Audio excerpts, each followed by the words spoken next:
Hi guys, അപ്പോൾ ഇന്ന് ഞാൻ നമ്മുടെ ഒബ്രൺ മാൾ വരെ ഒന്ന് പോയിട്ടുണ്ടായിരുന്നു. സ്റ്റൈൽ യൂണിയനിൽ ഒന്ന് കയറി, അതേപോലെ തന്നെ ആക്സസറീസിലും കയറി. പക്ഷേ സ്റ്റൈൽ യൂണിയനിൽ കയറിയത് നൈസായിട്ട് ഫ്ലോപ്പ് ആയിട്ടോ. കാരണം എനിക്ക് ഇഷ്ടപ്പെട്ട പ്രത്യേകിച്ചൊന്നും കിട്ടിയില്ല. സോ ഞാൻ അധികം നിന്ന് വെറുപ്പിക്കാതെ നേരെ ഇറങ്ങിപ്പോന്നു. അത് കഴിഞ്ഞിട്ട് എനിക്ക് ഭയങ്കര ഇഷ്ടപ്പെട്ടു. ആക്സസറീസിൽ ഇത്രയും കളക്ഷൻസ് ഉണ്ടായിരുന്നോ ലൈറ്റേഴ്സിൻ്റെ. പക്ഷേ എനിക്ക് അറിയാത്തൊരു കാര്യം, 100-500 രൂപയൊക്കെ കൊടുത്തിട്ട് എങ്ങനെയാണ് ഇവന്മാർ ഇതൊക്കെ കത്തിക്കുന്നതെന്നാണ്. കാരണം എനിക്ക് പറ്റില്ല കേട്ടോ അതിനൊന്നും. അതേപോലെ ഈ ഒരു സാധനം എനിക്ക് ഭയങ്കരമായിട്ട് ഇഷ്ടപ്പെട്ടു. പക്ഷെ വെറും കൗതുകം, ഞാൻ വാങ്ങിയൊന്നുമില്ല. അതേപോലെ ഈ ഗ്രൈനൈഡ്സും ഞങ്ങൾ വാങ്ങിയിട്ടുണ്ടായിരുന്നില്ല. അതിന് വരെ ചെറിയൊരു ലൈറ്റർ വാങ്ങിയിട്ടുണ്ടായിരുന്നു ഗണ്ണിൻ്റെ.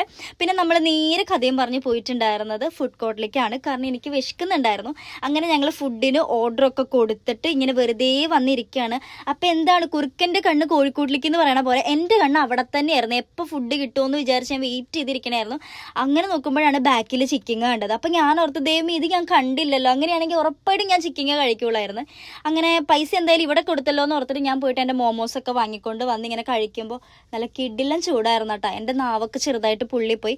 പക്ഷെ നല്ല ടേസ്റ്റ് ഉണ്ടായിരുന്നു അവിടുത്തെ ഫുഡിന്. പിന്നെ ഷവർമ്മയ്ക്കാണെങ്കിലും കിടിലനായിരുന്നു. അത്യാവശ്യം നല്ല ബഡ്ജറ്റ് ഫ്രണ്ട്ലി ആയിട്ട് എനിക്ക് ഫീൽ ചെയ്തിട്ടുണ്ടായിരുന്നു കേട്ടോ. കുഴപ്പമില്ല, ഓക്കെയാണ്. ടേസ്റ്റും നല്ല അടിപൊളിയായിരുന്നു. പിന്നെ താഴെ ഒരു ബുക്ക് സ്റ്റോൾ പോലത്തെ സെറ്റപ്പ് ഇട്ടിട്ടുണ്ടായിരുന്നു. ഒരു കിടിലൻ സാധനം ഞാൻ കാണിച്ചു തരാം. നോക്കി, ഇങ്ങനെ നമ്മൾ ആക്കുമ്പോൾ അതിൻ്റെ കളറൊക്കെ മാറുന്നു, ഷേപ്പൊക്കെ മാറുന്നു. അപ്പം അത്രയേ ഉള്ളൂ. ചാച്ചാ, ബൈ ബൈ.